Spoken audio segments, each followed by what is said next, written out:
Buenas tardes a todos ustedes, bienvenidos. Gracias nuevamente por estar aquí en esta segunda clase, previa al segundo concierto de esta serie de New York Jazz All Stars 2017. Es un gran grupo el que tenemos aquí, seguramente lo van a disfrutar mucho. Como siempre, queremos pedirles que nos ayuden a promocionar estas clases y estos conciertos. Por favor, no se olviden de nosotros, necesitamos toda su ayuda para seguir con esto adelante. Como siempre les pedimos que llenen los formularios que les entregaron, entiendo, a la entrada y nos los regresen cuando salgamos. Tienen, como saben, el derecho al descuento por haber venido a la clase, habiéndose registrado previamente. Y como siempre queremos agradecer a Fomento Educacional, Asociación Civil, que promueve el intercambio educativo entre Estados Unidos y México desde hace 40 años. A Coca-Cola de México, al Centro Cultural Roberto Cantoral y al Centro Nacional de las Artes por toda la ayuda que nos brindan para hacer estas clases, los conciertos y el taller avanzado para ejecutantes de jazz posible. Así que sin más introducción que esta, acompáñenme a recibir a Jamison y su grupo. Muchas gracias.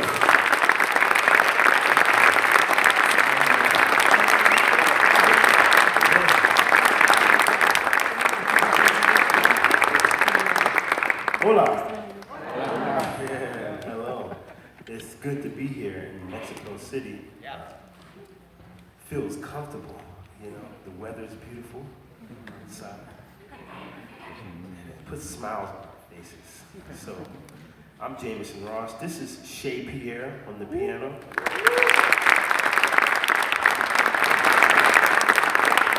Pierre Stephenson on the bass.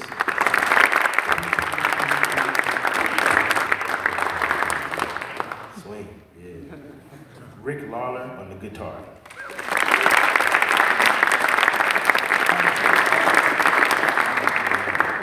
Blues, yes indeed. Let's play.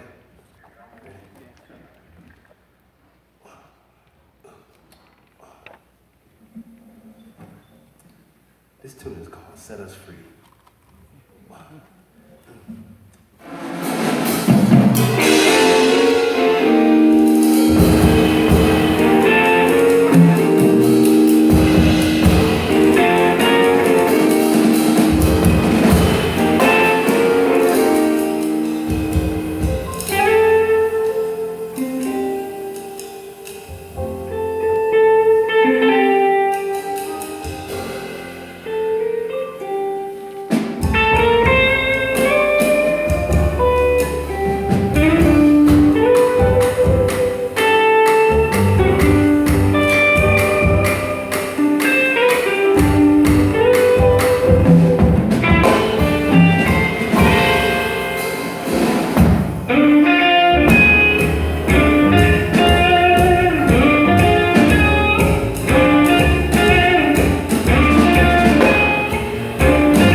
Jazz. Yeah. Swing, the blues, groove, soul, all elements, important elements of jazz. The most important to me being swing, the next to me being the blues. And after that, you put your own sauce inside of the music, you know? You know what I mean? You can. Some people come from the classical background. Some people come from the gospel background. I came up playing in church, you know, all my life. And some people come from, you know, Latin music. There's all kind of different influences, but the core principles of jazz, with swing, the blues, and improvisation. After that, you can put your own personality into it. And that's what makes it a special music, you know? So the tune we just played was a tune entitled Set Us Free. And it just kind of shows you, you know, how we deal with the swing and the blues, you know? Soul and how different backgrounds coming into the music, negotiating things together, you know, finding how to go left and turn right, green light, uh-oh, red light, uh-oh, yellow light, oh, you know? That's jazz. You know, you're seeing life happen right in front of you with the use of notes, guitars, cymbals, snares, toms, pianos, basses. It's happening right in front of you. So we only have an hour. So I like to get right to the questions. We'll probably play some more maybe. But any questions that we can take from you, the floor is wide open. There is no question that is a bad question. All questions are good questions. Go ahead, open book.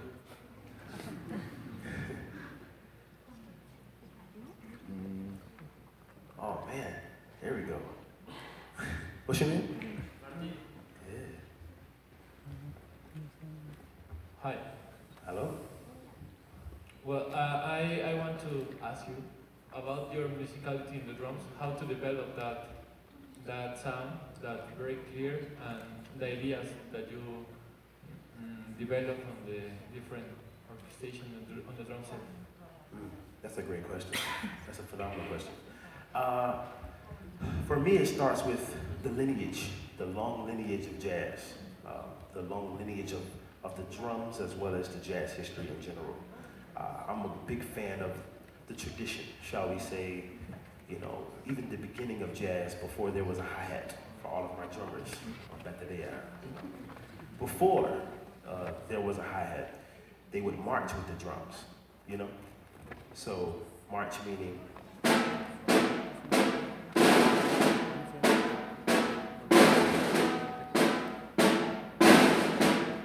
so I'm gonna do this the fast way. As time progressed, different things happened, you know?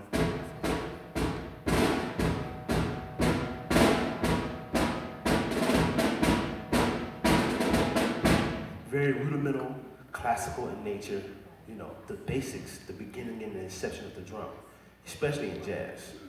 And then down in New Orleans, which is where I live at, you know, New Orleans, they take it in there.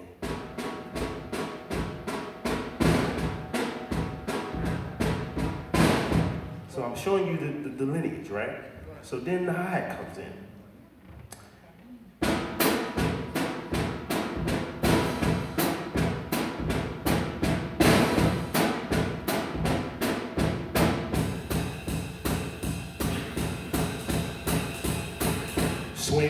Swing starts to come from the snare drum, from the hi-hat, in the big band era, just swing to the cymbal.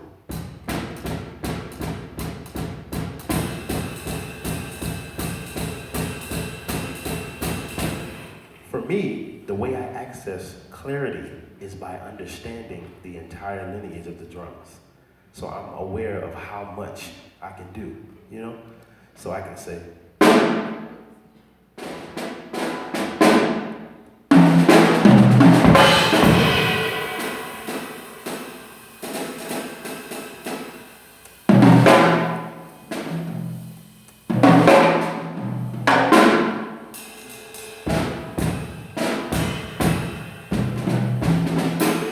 you know, when you check out the history, it gives you a lot of vocabulary and a lot of information to pull from.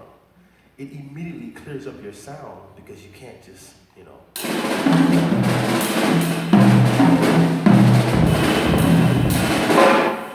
One way to get clear is to be knowledgeable, you know? You get knowledge by being clear. You get clear by having knowledge. Make sense? Okay.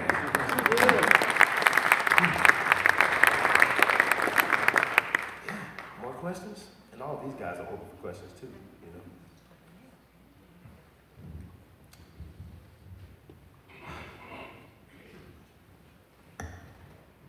Yeah, I got lost. You know what? Hello. Hello. My name is Luis Piña, and this is the first children big band in Mexico.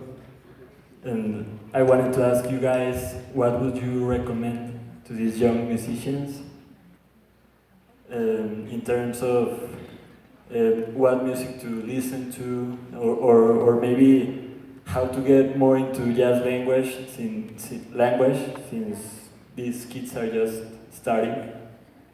How old are the kids? How old are they? Age?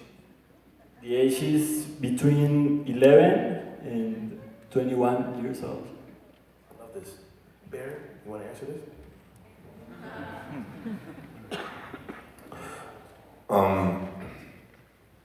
We all started at different levels of playing. Jamison started when he was about 3 years old. Rick started probably about 5 or so. Shea started when he was very young, and we all had different listening things we would check out that weren't jazz. And then somewhere we got the jazz bug. And when you get the jazz bug, you have to start listening to the music very, very intensely. Like, I'm sure every one of us has had a period where all we listened to was jazz, jazz, jazz, jazz. every day, every moment, jazz, checking it out. When we're first starting out, the first person I had ever heard of as a jazz musician was a gentleman by the name of Duke Ellington. And if you guys are playing in a big band, Duke Ellington is like the very, very best place to start because he wrote so many songs that if you learn just Duke Ellington's songs, you can play with anybody. Everyone knows Duke Ellington's music. The next person after that I got introduced to was a trumpet player by the name of Miles Davis. So after Miles Davis, you know, I started getting into people like John Coltrane and Thelonious Monk and Charlie Parker. So my advice would be, whatever instrument you play, like, what do you guys play? ¿Qué tocas? I'm a singer. Okay, so you should check out like Billie Holiday, Sarah Vaughan. You're male, so maybe you want to check out Johnny Hartman. Forgetting one that's really, really important. Joe Williams. Joe Williams is a good one. And someone else? Anybody? So your drummers. What do you play? She plays sax. Coleman Hawkins. That's a good one to start with. You play alto or tenor? Alto y tenor. Oh, both. Those. Charlie Parker, Johnny Hodges, Coleman Hawkins. You know, start out simple. Johnny Hodges is who I would start with. If you play bass, I would start with a guy by the name of Paul Chambers. I just go straight to him. Jimmy Blanton, people like that. You know, the list goes on, but type in on Wikipedia, jazz, whatever instrument you play, and there's gonna be a list of people that come up. And just start with one, keep going. Thank you. Yeah.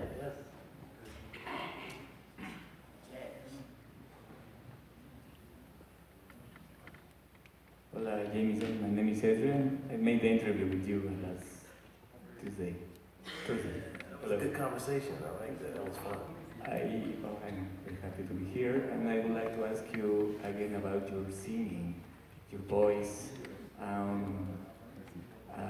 You told me that you are a singer more than a drummer or both. But could you tell me how the musicians can develop a language and the drummers can develop a language, and how can help to sing as you are, and how we can combine these two things that sometimes we don't do? Thank you. That's a really great question. For me, I come into my voice, I have no formal training, no classical training of the voice. I grew up singing, my family, everybody's musicians.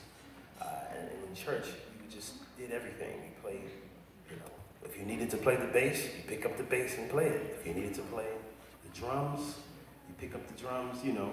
For me, singing, I don't come from a jazz tradition of vocal ability. I come from more of a soul, gospel kind of, you know, approach. But from the drum perspective, I do come from a jazz perspective. I've studied it, went to school for it, got my master's, toured with some of the great leaders of our music. And I've spent time playing jazz on the drums. Voice, no jazz has been necessarily trained per se. Now, of course, when you're listening to jazz, it seeps into your system. It gets into you. So some of your phrasing, some of your note choice, you know, some of the things you decide to sing may be jazz-like, but I can't say that I'm a jazz vocalist, you know? For example, I'm gonna sing an old standard by Etta Jones. I do this song on the set sometimes, and it's a jazz standard, right? Etta Jones, she sings it a certain kind of way. I'm gonna switch to this mic right now. Thank you very much. Sorry about that, all this technology. But Etta Jones would, she would sing it like this. She would say, you know, and this is an understanding I have of jazz, but my voice, I'm not a jazz vocalist. So she would say, build your dreams to the stars above. If you need someone true to love, don't go to strangers, darling, come on to me. That's what Etta would do. I would sing it. Oh, play with fire till your fingers burn. And if you need somewhere to turn, oh, don't go to strangers, darling. Come on to me. Etta would sing it like this. So, if you hear a call to follow your heart, I know you follow your heart. I know you should follow your heart. I would sing, oh, I've been through it all. I'm an old hand. I don't mind if you go. So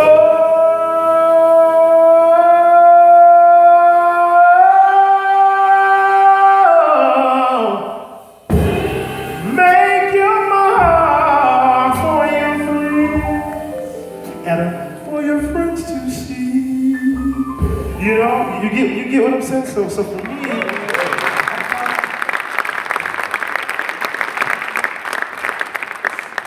the moment I decided to sing and play drums was actually because that's how I played the drums. I played the drums with a melodic perspective. You know, I got rhythm, I got rhythm, I got rhythm, let's go with rhythm.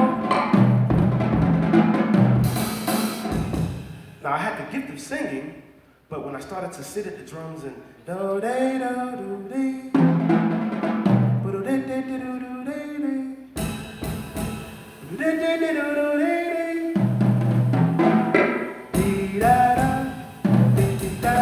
you know, it got in me, and so I started kind of just experimenting and naturally, organically, you know, creating this concept that was just about the elements of jazz, meaning swing, the blues, improvisation, but also with who I am as an individual, you know? And so when you keep the elements of jazz there and understand the history and of the music, and then add yourself in it, it gets special, you know? And so that's why I'm here in front of you guys today. Hopefully I answered your question. Yeah, I love it.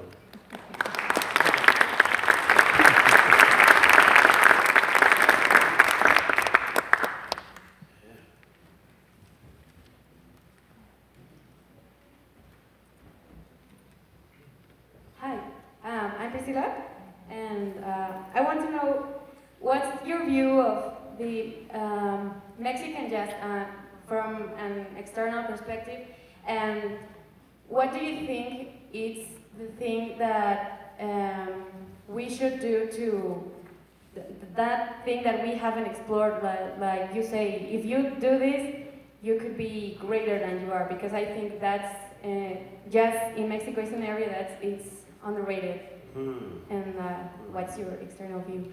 I'm gonna pass this one around, but I'm also gonna give my first inclination, because I think I said it at the beginning of the masterclass about the elements of jazz, the core elements of jazz, the word J-A-Z-Z.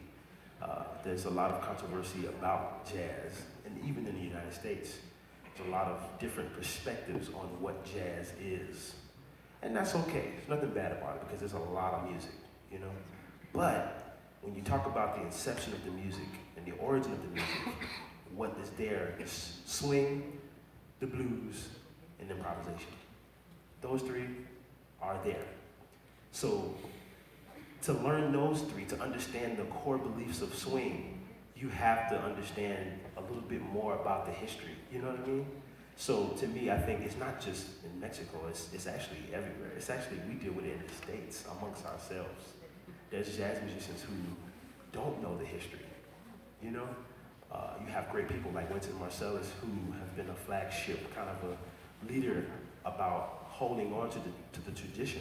If you actually look at his career, he's played a lot of different stuff. You know, he's at Black Codes, you know, these records. I mean, he's stretched the spectrum.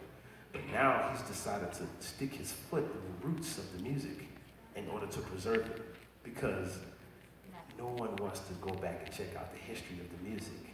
You know, it's nothing bad. It's just, you know, young people. We don't, you know, we got YouTube. You know, we got, you know, it's just a different life.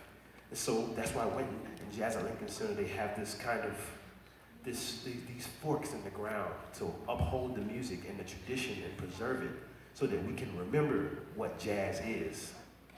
You know, I'll pass it to Pierre. Hopefully I was, you know, on the street. I think Jamison said it very clearly. Really being really informed about the history and letting that kind of guide your playing, because the further rooted you are in the history, the further your playing can go.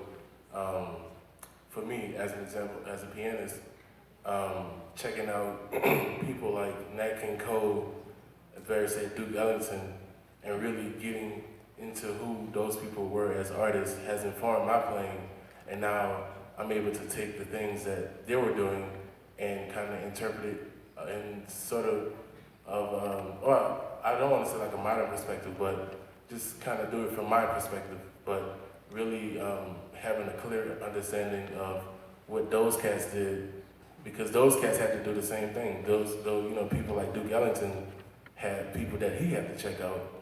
People like Thelonious Monk, he checked out Duke Ellington because his playing is very rooted in Duke Ellington's sound. So, and that cycle never breaks. So that's something that's very important. Just to, you know, really be rooted and firmly rooted, and then take those roots and then build upon it.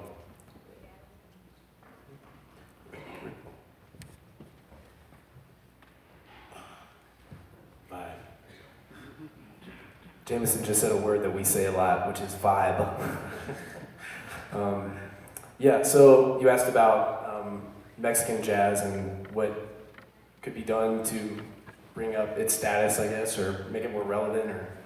Or to me, when you asked that, it made me think about how jazz, it's very important to learn the tradition, like Shea and Jamison were saying, to study the lineage of the music, where it came from in New Orleans and how it spread through the United States.